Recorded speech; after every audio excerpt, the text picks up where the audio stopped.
ASMR video. Today we are doing a true crime. Okay, first of all, you guys know I am blind as a bat and I don't have contacts. So look at my little ponytail. Anyway, I am blind as a bat, so I do have notes right here, but I didn't want to wear my glasses.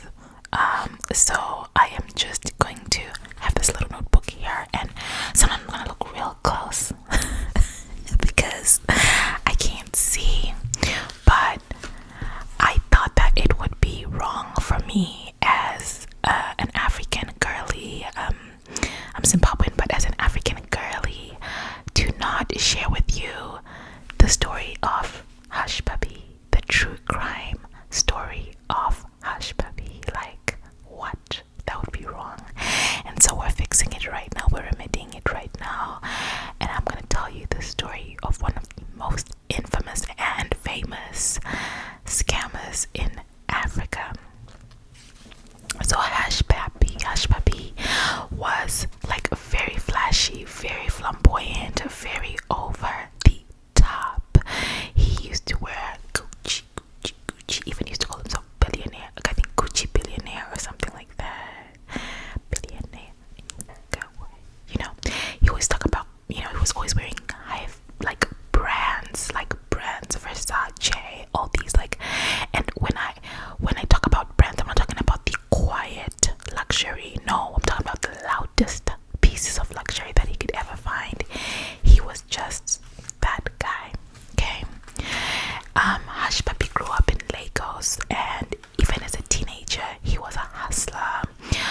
He used to go to thrift stores and buy stuff in like the city of Lagos, and then he would go to touristy areas and sell like this cool branded whatever stuff. So basically, he was like already like a flipper. He used to thrift and flip, and he was very good at it. He used to make some extra coins with it. He came from a very poor family, and guys, he came from a working class family. But I want to say something a little bit here as a fellow African. Like, being poor in Africa is too easy. It's so easy. The economic situation is unpredictable, and a lot of people are in poverty, even if they are what other people think is upper middle class, even if they are educators, even if they are professors, even if they are doctors, even if they're like really they're well educated. It doesn't always mean that they have a job. Of course, I don't know Hush Puppi's situation, but hearing that somebody grew up true and had to hustle, like Nigeria no go finish last, like this is normal, like this is how Africans we live, this is how Nigerians live. Even coming from relatively okay places, like families, they still hustle and work. And I have so many friends of mine who are from Nigeria, who just have been hustling ever since they were young. They've been having side jobs and everything. It's life, and Nigeria is a big economy, it's a big population, it's that place, you really gotta make it. And you guys, Lagos, I've never been, obviously, but like, that is a big city in Africa. Like, it's a big city, and the streets of Lagos are rough. Everybody knows that. Like, the streets of the capital cities of so many countries are rough, but the streets of capital cities that are like very like highly populated, man, Lagos is New York, Johannesburg is New York, like these are like, it's real over there, you know what I mean? So him even having this hustle, like, kudos to him, right? But then he would take his money and he would go to the cafes, the computer like cafe shops. I don't know if that was like a hot thing back then when you were growing up. When I was really young, if you wanted to go do anything on the computer, you'd go to an internet cafe, because they would have broadband in that one location, and you pay for your hour, you go and you spend time there. And if the internet is slow that day, you go suffer. You suffer, okay? So these guys, this what Hush Puppi would do is, and just to add a little bit of more context to like how poor he is, his sister died because of typhoid, because they couldn't afford medical care. And that's something about also like a lot of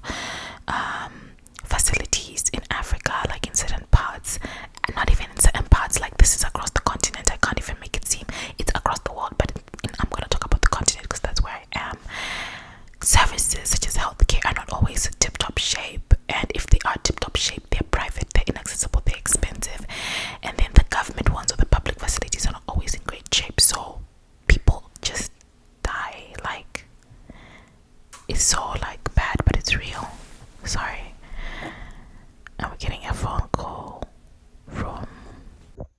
Sorry, guys.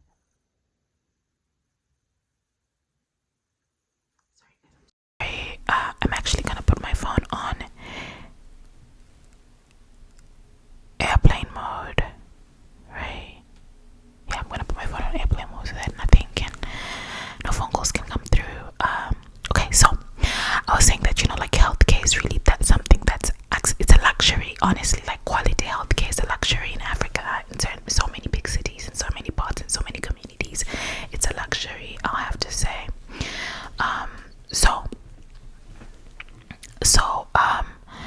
Hush Puppy came from a poor family, working class, whatever that means, and so he used to spend his money, the money that he would make from like the selling clothes and the flipping clothes.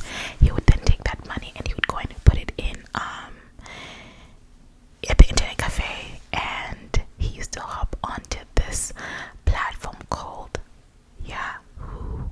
And you guys,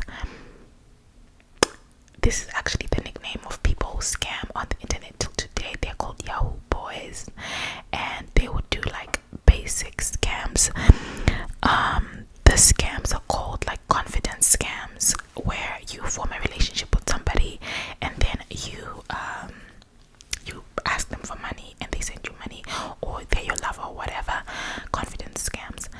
Hey, Simon Leviev, before Simon Leviev, graduated, okay? So he used to he was really good at it and he made a lot of money doing this. So this was his hustle. Hush Puppy was Yahoo boy, and his actual name is Ramon. Let me see if I have his full name. No, I don't. Sure, I left it out because it's something that I didn't want to trouble myself with. But yeah, so this is the early 2000s, and then years later, a decade later, so in the 2010s, Hush Puppy is now like, he's now a boss. He's now doing much better. He's earned enough money. He's got smartphones and laptops and all these fancy things, and he doesn't have to go and pay for internet access. He hustles. He's like, like Lagos boy running Lagos boy. Like, I'll tell you guys that from what I understand, these Yahoo boys, they spend money at the club. Like, their life is like they live life on the fast lane. You hustle some money from somebody and you make money and you spend it like you stole it. So Hush Puppy is now upgraded, okay? He is no longer doing confidence scams. He is now doing business scams. They're called BEC scams, which stands for business email compromise. So that's what he's doing now. He often pretends to be, a business like a bank or whatever, and you guys know the scam, you guys know the spam. He sends you an email, he asks you to send something, blah blah blah, you fall for it, you send it, he makes his money. That's what he's doing. But then in Nigeria, like, there is this program called, there's this policing department or sector called SARS, right? It's supposed to be like anti-robbery unit or something like that, anti-armed robbery unit and stuff like that. But guys, I mean, I don't know if you guys actually keep up with like some of this news, but and SARS was trending a couple years back, or last year, I don't remember, but it trended sometime during the pandemic because young people were just kind of like, damn, we're tired of being like harassed by these police officers, because they ended up kind of focusing on Yahoo boys, I guess, instead of focusing on armed robbery, right? They started focusing on these Yahoo boys. So if they saw you having like a phone or a device, then suddenly you were a scammer and they would target you without any evidence and harass you, and they actually killed some people. Like, it was just bad, okay? This SARS business is bad, and these guys, instead of stopping the armed robberies, they're the ones who commit the armed robberies instead of, they're just basically stealing from people with the authority of the law, because they're just as corrupt as who they're supposed to be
was a celebrity.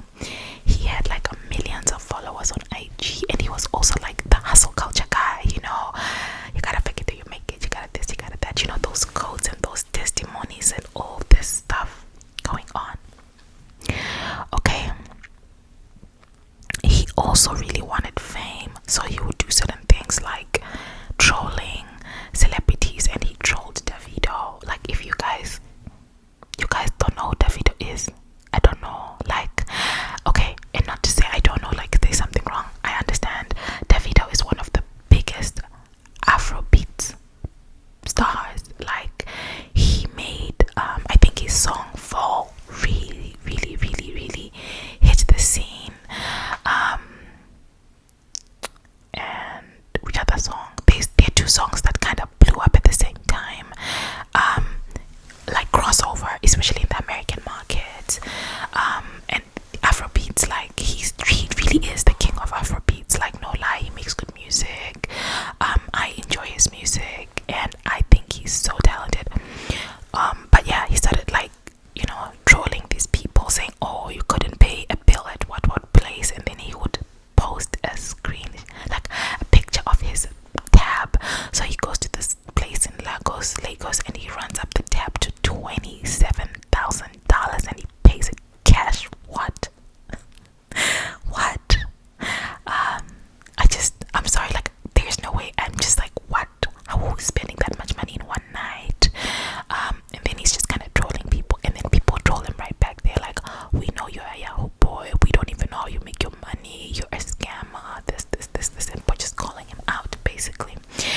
And so,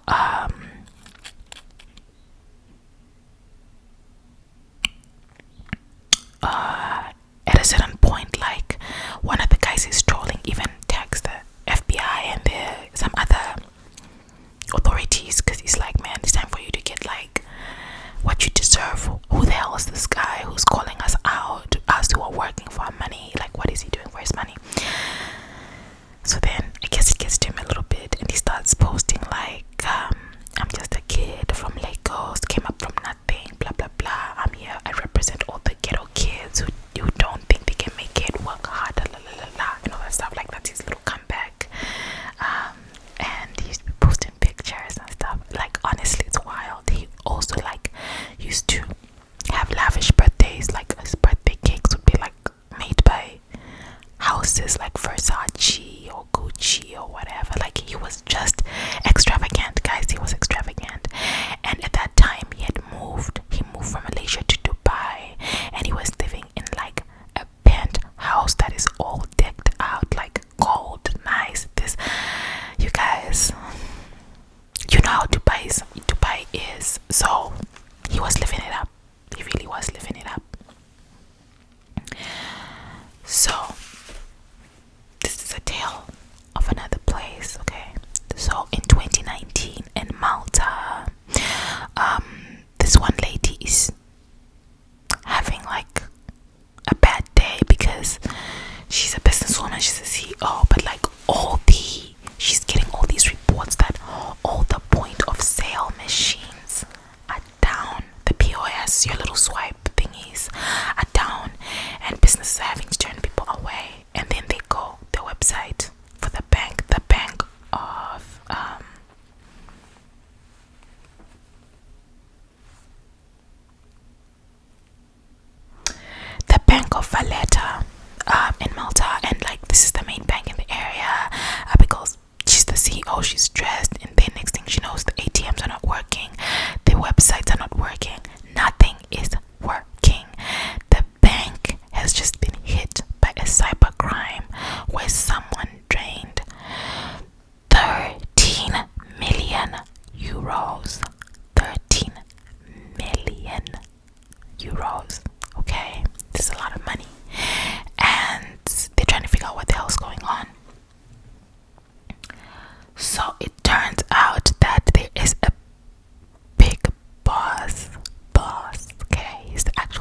does is when they get away with stuff, they always try to like do too much, like get more. So they try to get more again, and then when they're trying to get more, that's when the banks notice, and then everything is reversed. So from that scam, the second scam that they were trying to do, they only got away with like $3 million. The rest was reversed. The rest of the transactions were reversed by the bank because fortunately everything is electronic. But still, he's winning, right?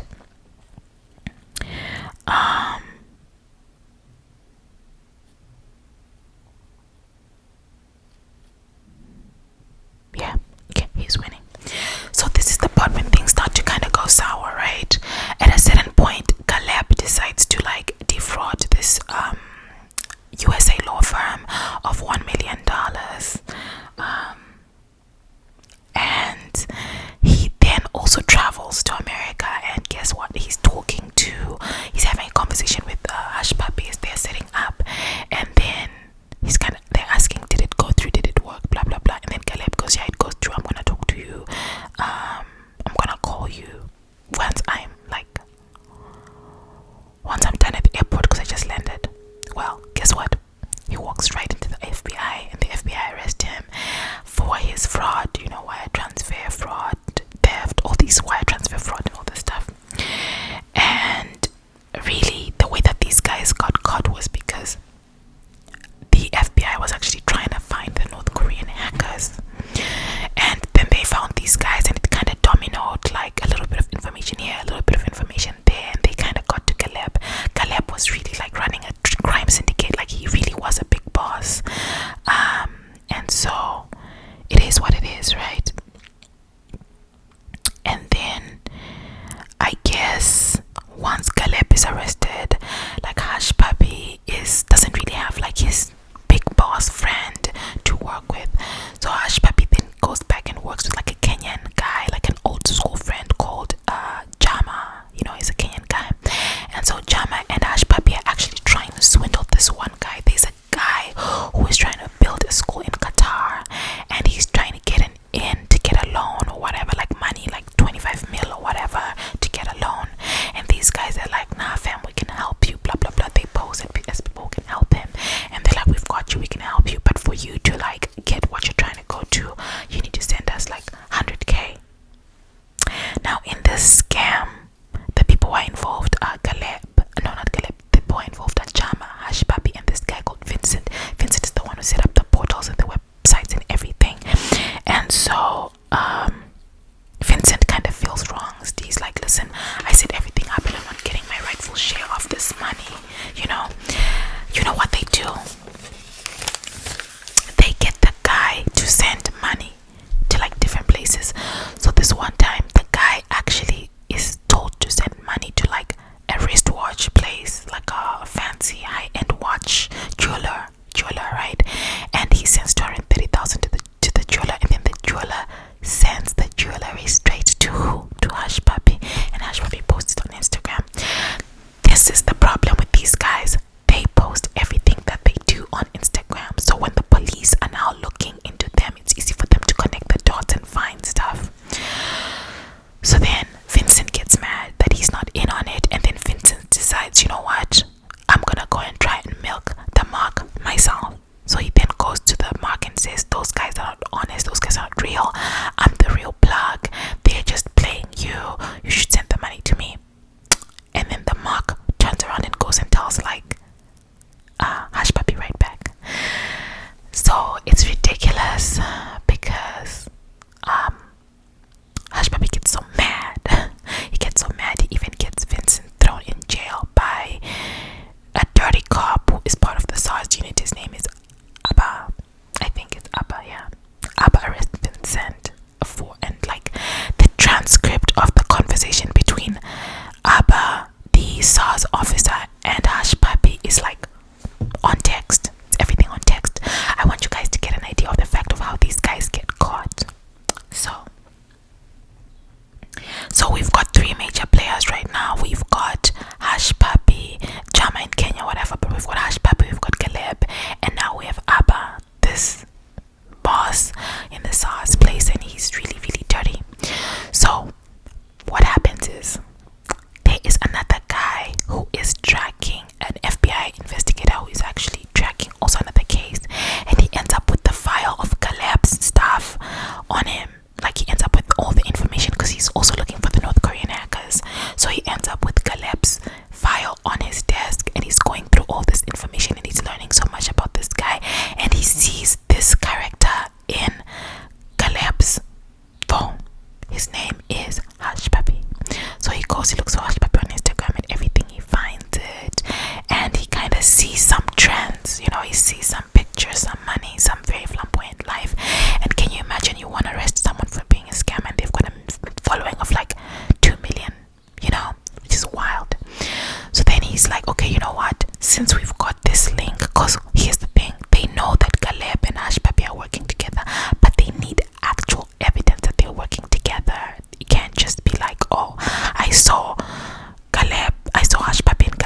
of IDs, fake IDs, fake emails.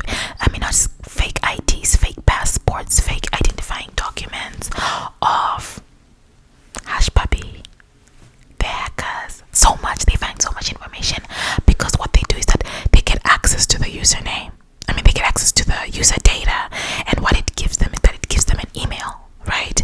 And it also gives them IP addresses and locations, and the locations on this email address, on this user, are matching Hush Puppy's locations, like where he lives in Dubai and everything, because Cindy shows us everything and everywhere. And so in real time they can now tell where Hush Puppy is, but then also they now have his email, so they get into his email and they see everything, every account he's made in Mexico, in this and that. So isn't, you know, Hush Puppy's part of the ring is he has to open the bank accounts where the money goes and then moves and then all that stuff. So they see everything, they see all the crimes that he's committed, and they now know, they now have a reason to arrest Hush Puppy, and they do, in a very dramatic video, guys. The video went viral. It low-key broke the internet. Like, everybody saw Hush Puppy get arrested, and in fact the police filmed it, edited it, and uploaded it. Like, so the Dubai police, the American FBI, it was basically almost like an Interpol raid, and they got in, and then they got into all the phones, the computers, everything that he had, and they were kind of able to confirm all the crimes. So initially Hush Puppy was like, so he got arrested in let me see,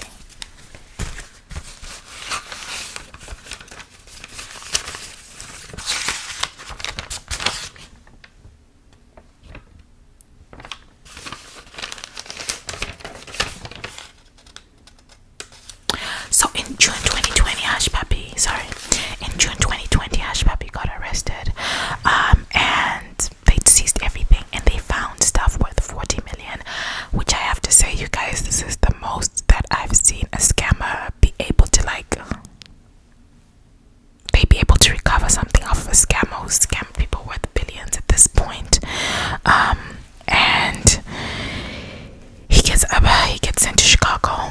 He's in prison in Chicago, and one of his friends actually got arrested with him in Dubai, and that guy saw flames. He claimed he's innocent, he didn't know anything. He was kind of stuck in Dubai visiting his friend. He says he had gone to Dubai to get care, like health care, and then he got stuck visiting his friend, and his friend took him in because of the pandemic, but he got stuck in Dubai jail. Fam, so sad. And he got a lawyer,